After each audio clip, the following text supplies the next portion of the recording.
Hey guys, yeah, I finally decided to do a YouTube channel on both my cars. Which one is the S40, which is over here. It's the 1996 Volvo S40 Super Touring made by TWR. It's the black one that was on the Snetterton video in '96. And then it's the 850, which is just a standard road car that we built into a time attack car. It was going to be built into a time attack car from now on, and I have built the car for the last 6 or 7 years, and I finally decided to halfway through this project just take you along and see what's been going on, and show you what's going to happen to it. So well, I'm gonna give a short walk through of the 850 and show some stuff on the S40. It's kind of hard to access the S40 when it's standing up there, so I'm just going to show it from down here. I have some footage of it when I do the rear uprights, converting it from a 4-nut to back to the TWR Super Touring single wheel nut magnesium rim uprights. And yeah, so let's get to it. Yeah, so as I said, this is the 1996 S40 Prototype. It was black from the beginning, like this. It actually is this car. It is this car. They have it in England, and then it was came to Sweden. Then they had it in Sweden for a couple of years as a demo car and stuff like that. So the car is has been used and abused by a lot of people, a lot of famous drivers. And then it went to Guatemala, and I bought it back from Guatemala in South America in 2018, just before we went to Silverstone with Ricardo Riddell and Jason Mincho and Daniel Reinhardt. So I'm just going to show you briefly stuff. I have other footages as well, so this is just, yeah, very briefly on the car. And I was, as I said before, I have a video when I do the uprights. We do some machining, we do some, we put some new bearings in it and stuff like that. So that's going to be a good one, I think. Now, moving on to this one, which is the main character of the channel itself. So it's a 1992 Volvo 850, just a regular car, and I got it from maybe 10 years ago as a weekend warrior, completely stripped out. Just put some coilovers on it, some slick tires. I used slick tires from Swedish touring cars. They ran 17 inches small tires at the time, and yeah, I just did track days with it. It was naturally aspirated 5-cylinder engine, the same that the original engine that was in the car back in 1992. I think it had 350,000 kilometers on it. You wouldn't overtake anyone on the straight because maybe a first tune Volvo 850 Turbo had about 300. So now, as you can see, it's been a lot of changes. The car has been modified in basically every corner of the car. So I think we're going to start with the front. The front upright assembly is a custom-made upright by gearbox Sweden here in just an hour outside of my shop. Okay, so brakes then. In the front we have the Brembo Gold series combined with a 360mm disc with custom made bell housing to fit it. The front struts are Lean's TTX 46. These are 5-way, so you have compression rebound settings on high and low, and then you also have the blowout.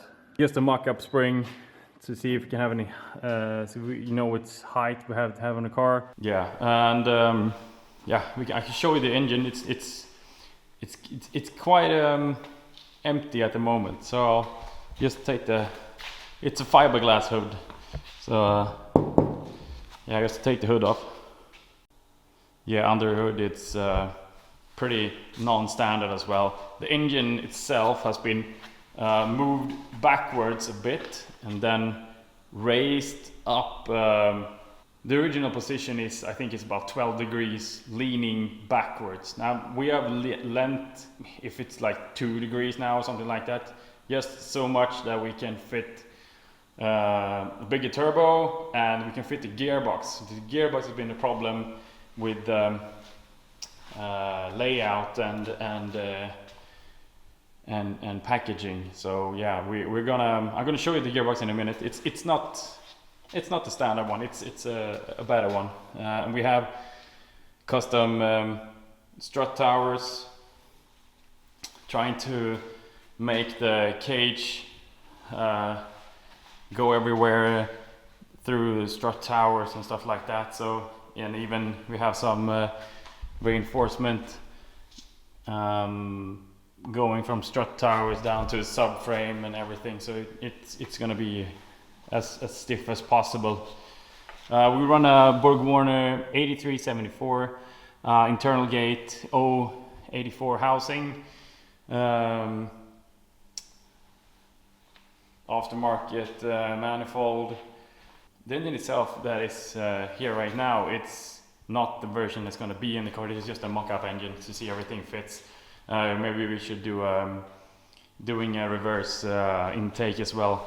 Just gonna take this intake and just switch it the other way, re-weld it, because it's easier to fit the piping and stuff. Well, the gearbox then. A gearbox is a billet paddle shifted sequential motorsport gearbox from Cupra WTCR car.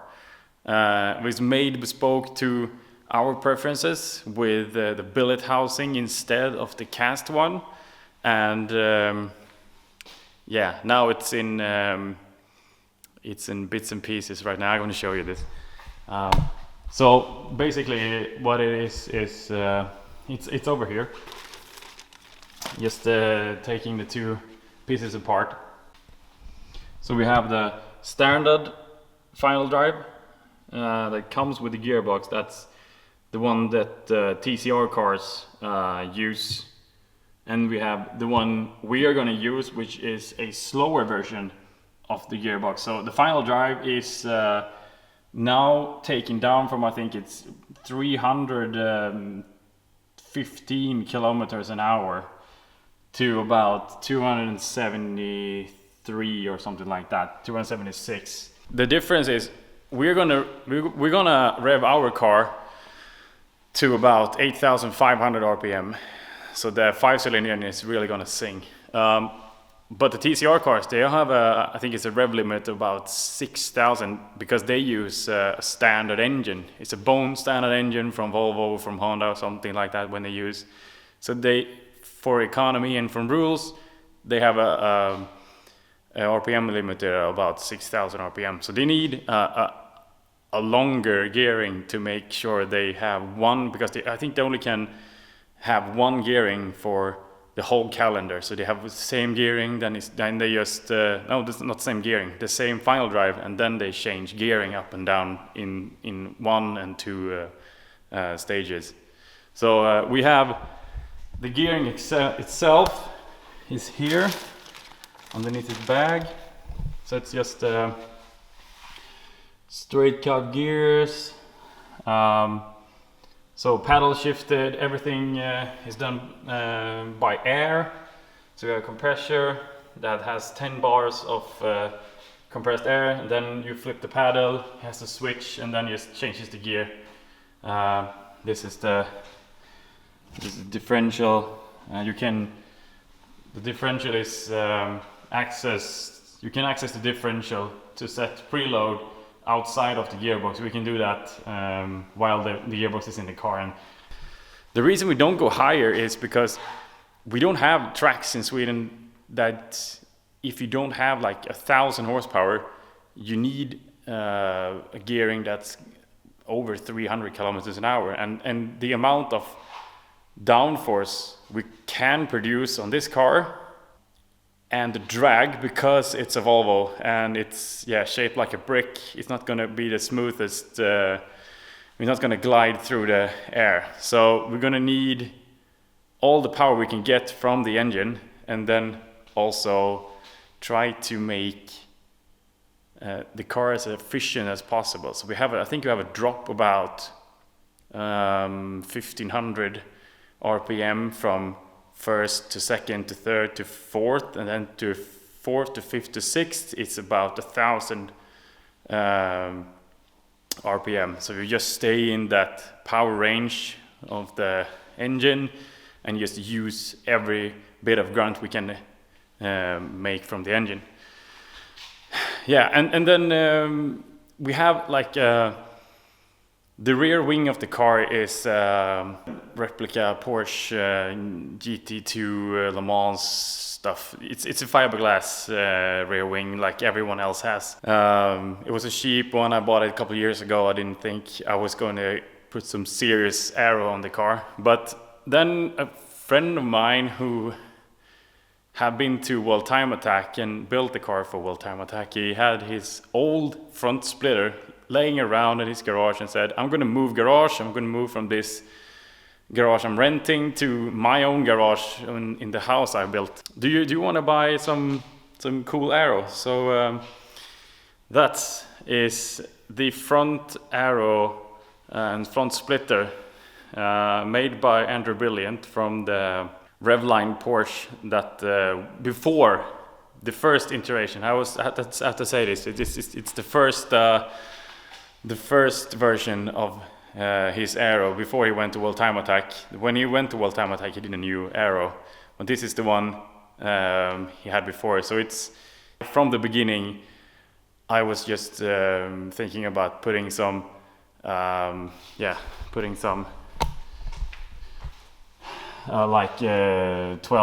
15 mil plywood in front of the car. That was going to be it. But now when we have this, it's going to be different. So this is fully carbon fiber. It weighs about 7-8 kilograms. It's made with a foam core. Everything on it's calculated for the Porsche that was on, but then it doesn't fit. So what we're gonna do, and you're not gonna like this, but because the frame rails on a Porsche is very narrow, this section, this first front diffuser doesn't fit over my frame rails, because the Volvo S40 is a front wheel driven car, so we have wider frame rails. What we're gonna do, we're gonna do a mold on all of this, and then we're gonna cut the mold in half, and we're gonna add about 20-25 centimeters. So this area here clears my frame rails and my subframe, and then we're just gonna do a new mold of the piece itself and fit it to the car. So I think coupling this with a flat floor and a diffuser that we're gonna make of some kind is gonna be like the standard 7-degree-ish something. Nothing. The aero of the car is gonna be the least sought after on the whole car, because we have so much other stuff, kinematics, damper, engine, gearbox, diffs, everything is going to be very sought after. Going back here, we have and this is the order we're going to do stuff. Like the first version is the chassis, not the first version. The first thing we're going to do is the chassis, and then we have brakes, and then we're going to do engine, and then we're going to do because we do engine as we have done everything else, engine and gearbox, drive shafts is gonna be, we're gonna have to make a lay shaft and a bearing, and then 2 drive shafts, and we need to make, then we need to do radiators, all the pipe work, we need to buy ECU that can handle both the gearbox and the engine. Everything together is it's gonna be, I think at the moment it's gonna be a Cyvex ECU.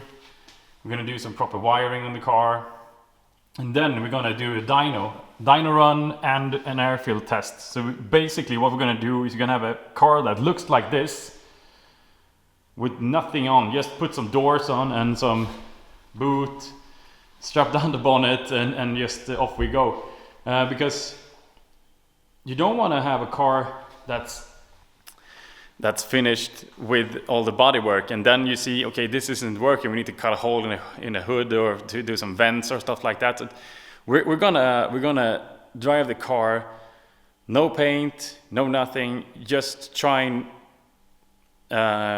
do airfield test and do some more mapping of gearbox and stuff like that, so you see that everything works the way it should be. Then we're gonna build a new body for the car, because we're gonna need to build a lot of stuff. So I'm gonna show you short what we're gonna need to be building for the car. And it's front splitter is at the moment a real molded British touring car 1995 splitter. You can see it fits here, and you have the outlet for the twin radiators from the BTCC car. I have one of these splitters remaining. I'm gonna do something with this one. You can see here, you can see the outlet, and this is in better shape, but I had a couple of them, and I made a mold and I sold the mold to my friend. And yeah, yeah, that's front front splitter and front bumper. We're gonna see if we can keep the front bumper style, but so you're gonna need to do front fenders as well. As I showed you before, this is we need to add some fender, so we're gonna build like a time attack style fender. We're gonna see if we can continue with the front bumper over the front wheel and get something that goes smoothly over the top. It still looks something as a more GT style front fender and rear fender. Then we're gonna come down to a flat floor that goes all the way out to the wheels, all the way back to the rear wheels. Again, I need to do some fenders and stuff, and yeah, we're gonna need to do a lot of stuff. So I've had the opportunity to work with Magworks. I'll put his link here so you can go and watch yourself. But he made me a 3D render of the car. It looks like this. It's what I would like the car to look like. Some of the pictures, the front splitter, the big carbon fiber splitter, it's not on, and it's on some pegs. But this is eventually what the car is going to look like, I hope. We're going to do some small changes due to maybe if you can get some help doing some aero stuff, and actual packaging problem due to fit wheels, and we need to be able to fit like tire warmers and stuff like that. We need to see if suspension has sufficient droop and stuff like that. But in the broad strokes, this is going to be what the car is going to be looking like, hopefully.